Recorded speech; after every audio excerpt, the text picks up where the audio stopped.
For any property manager or landlord, it's obvious that one of the most important things in the job is to collect rent. Rent is arguably what keeps property managers afloat, as the rent is the one thing that makes an investment property profitable. However, before collecting rent, not a lot of people think about the various methods that exist. This may cause some property managers to be missing out on some more effective rent collection methods. If you are yet to decide your rent collection method, or you want to change things up, you've come to the right place. In this video, we'll be going over some of the best and the worst rent collection methods that exist. At the end, we have also included some property management software to completely streamline rent collection. So let's get started. As mentioned before, collecting rent is essential in any property management business.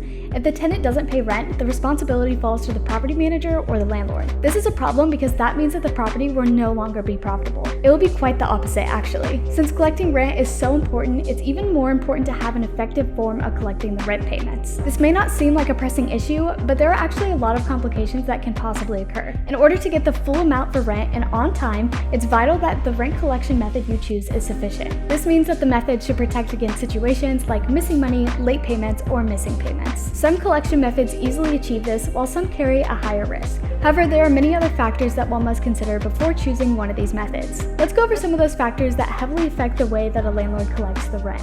If the properties are really close to you, then it might not be too much of a hassle to stop by and collect the rent personally. However, if the properties are very far apart from each other, you may want to collect rent online. Another factor that's important to consider is the number of properties that you'll be collecting rent from. This is important because if you only have 1 or 2 properties, you can stop by each one and collect the rent personally. However, when you have more properties, this obviously becomes a problem. Even if you have a small number of properties that are close by, you still may not want to personally collect rent. This is important to acknowledge because some landlords simply don't have an interest in forming a personal connection with the tenant. If this is the case, a more technical solution might be best.